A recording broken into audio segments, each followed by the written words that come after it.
Not be familiar with it, starting in 2020, voters in Los Angeles County will have more choices and more days to vote. They can go to any vote center in the county, so no matter where you live in the county, you can go to any of the voting locations.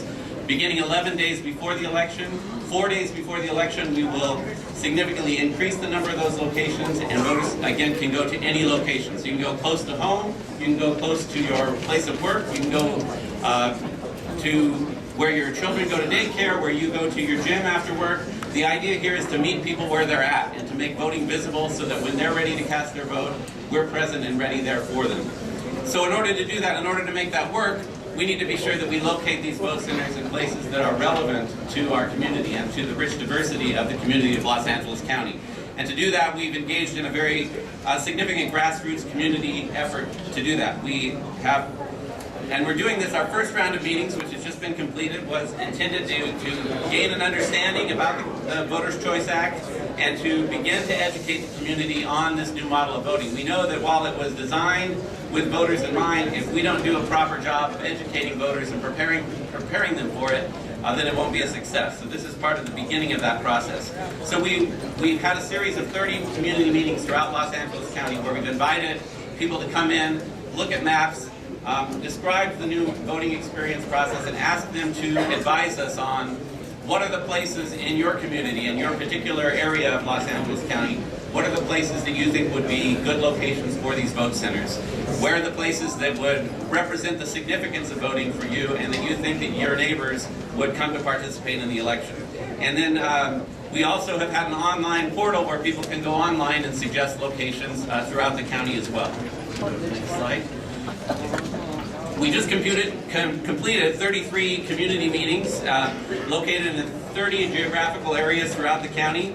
We also had a series of special interest meetings that were intended specifically to address communities of interest, like we had a meeting with the United Cerebral Palsy Center of Los Angeles to talk specifically about accessible voting locations. And we also had meetings that were dedicated to language accessibility needs throughout the community. Out of that, those meetings took place between November and January. We had over 1,954 total locations recommended in that process, and we've had over 600 comments about those potential locations, both through the online portal and through those people who participated in those meetings. The great thing about this, again, is it's grassroots. We recognize that we have to have the support of the community and we have to hear their voice. So it wasn't just the registrar's office going out and conducting these meetings. We actually partnered with community-based organizations to host these meetings, to do the outreach and the facilitation of the meetings. And we had 18 community-based organizations host and conduct those elections for us. And as you can see on the screen, if you can see the screen, you can see that the 18 community-based organizations that partnered with us on that also represent the rich diversity of our community. And it's because of their work and their outreach efforts that we had so many people attend those meetings and participate. The next slide shows you just a map of those 30 areas. Those are just the geographical breakdown that we use. We wanted to get to every corner of the county. It's a huge county, and we are on a fixed schedule. We're less than a year away from that presidential primary, so we've got a lot of work to get there, but we wanted to be sure we heard the voices of all of our communities. So now, what's happening next? We're now going into a second series of community meetings, 35 community meetings, where we will go out now with those recommended 1,900 locations, present those back to the community now that they've been identified as potential vote centers, and get feedback about those locations. Those are anticipated to run from late April to June of 2019. And again, those will be focused on identifying and beginning to make a final decision about the locations that will be open in March of 2020.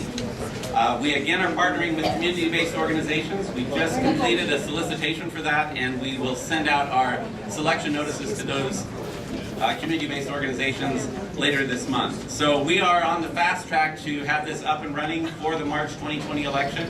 But again, the success of it is going to be through partnerships and open communication with all of you and all of the stakeholders throughout LA County. We're excited about this. We think that this gives us opportunity to have more voices and more choices in LA County.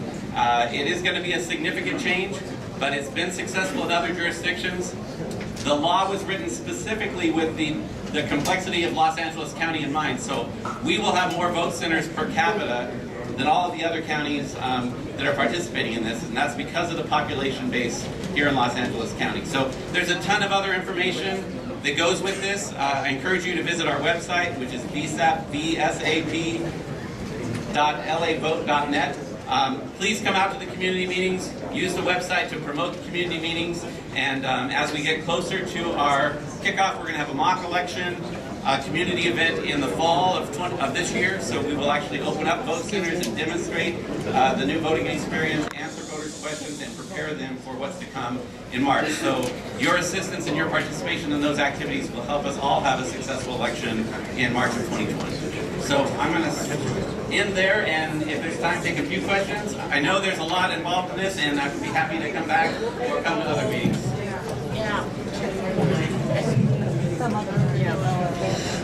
I would like to know if there are plans to have voting centers on Skid Row and in places where there are high concentrations of our homeless population who probably will not be getting absentee ballots. Yes, so the answer to that is yes. We recognize that is a population we absolutely need to serve. We're doing outreach in those communities now to get people registered to vote, but that's only going to be effective if we have a place for them to vote on election day too. So one of the things, because we recognize that there are special needs in LA County related, such as you bring up, is that some of these vote centers are going to have to be mobile or pop-up locations where we can actually drive a mobile unit into a community where we know people can't get out and go to other locations. So we're absolutely doing that. I'm sorry about my voice. Let me say first of all that I'm in favor of this, but my name is Dorothy Wright, AD 50. One of my members came to me and complained that she attended one of your meetings and there were hardly any people there, and you confirmed that by saying out of the millions of voters in LA, you only had 600 comments. I have not heard anything about any community meeting anywhere near where I live. I've got no notification. I don't know how you're notifying people, but people are not finding out. Somebody else in this meeting who's involved in elections mentioned that she went to her community meeting and nobody was there. So I don't know what you're doing, but you're not reaching out to the public. That I can be sure of, because I'm the public and I'm not reached out to.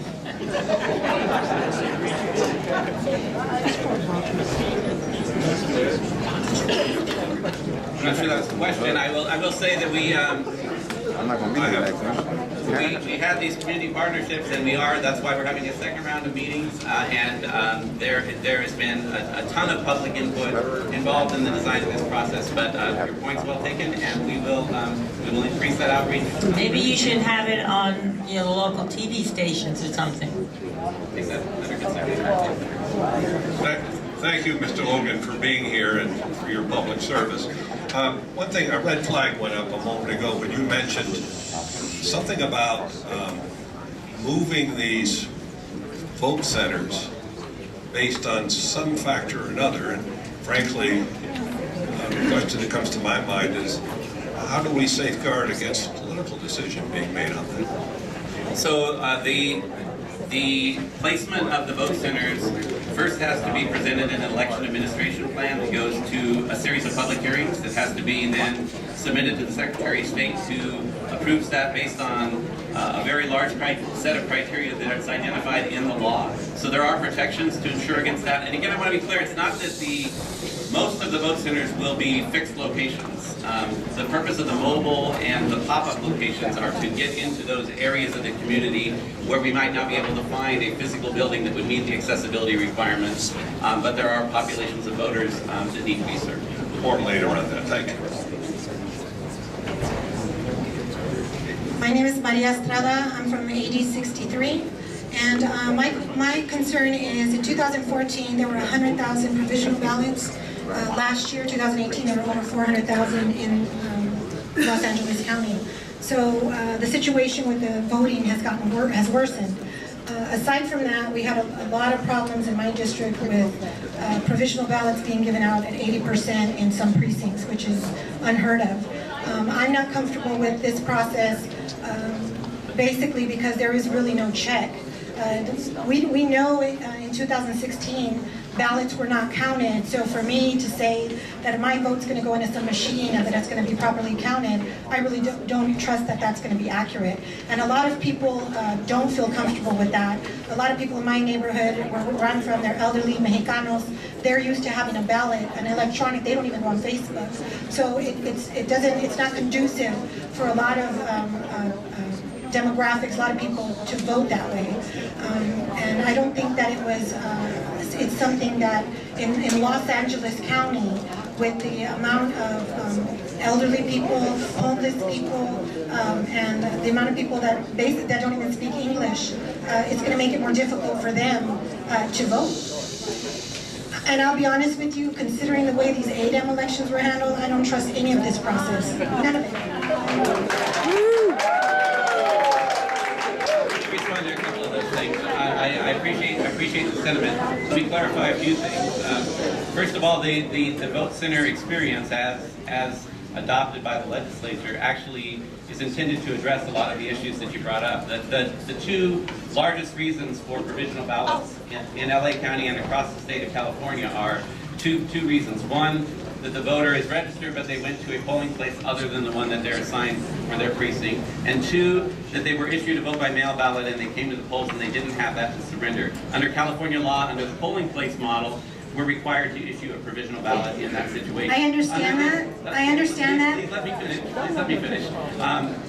Under the vote center model, both of those reasons for provisional ballots will go away because you will be able to actually vote at any location. If you don't have your vote by mail ballot, we'll be able to clear that on site and give you a regular ballot. And if you're not registered to vote, you can register to vote on site and cast a ballot. So it actually increases access significantly. On the electronic ballot, it's not an electronic ballot. That's an important thing to emphasize. It's a ballot marking device that prints a paper, human-readable ballot that goes into a ballot box and that is counted separately from that device. So it is not an electronic ballot. In our design and our user testing of that process, we did work with senior citizens, we did work with language minorities, we did work with people with disabilities. So it has been shown to actually increase access in those particular situations. Two things. Who's counting those ballots? How are they counting it? All right. Well, the answer is that the ballots are being counted by the LA County Registrar of Voters. Okay, I would like to make a mention. On October 8th of 2017, my district, there were 50 Maria, can I ask you to speak to the staff in the back, please? on their registration. Maria, if I could ask you to speak to the staff in the back, maybe you can make an appointment. Let me go over to, and I mean that in all. I'll tweet you. I all mean that. Go ahead, girl. My point is, his staff is in the back, and I want to be able to get your questions answered, but we have a lot on the agenda. So if we can move forward, please. I'd like to ask. Shh. Yes, ma'am. To speak at the microphone, must you be a member of the delegation? It's questions. It's okay. I'm not gonna. Okay. It's fine. I'll have Ms. Yu. Thank you. Dean, two quick questions. One's a follow-up to what you just mentioned about any voter going to any polling place and being able to get a ballot to vote. How is this possible when we have people with different ballot numbers or different assembly districts or Senate districts? So, you know, I'm going to a location in Pico Rivera and I actually live in Bell, right? Right. So that's the beauty of the vote center model and the use of the ballot marking device. Because the ballot marking device, we will have the full database of all registered voters in LA County at every one of these locations. We can update that in a real-time basis, so we know if you voted in Norwalk. If you try to go to Santa Monica and vote, we will know that you had already been in Norwalk. But it also gives us the ability to produce a ballot for you that is associated with where you live, not where you're showing up to vote, but where you live. Perfect. So you will print a new ballot for me to vote. The ballot style is presented to you on the ballot marking device. Once you mark the ballot, it prints the ballot out. Understood. Okay, thank you. My second is sort of a complaint that we've been asking for from communities that need in-language ballots. Why is it the in-language ballot isn't received at the same time as the English ballots? The English ones come like a month in advance when you vote by mail, but when you want something in language, it comes a week before.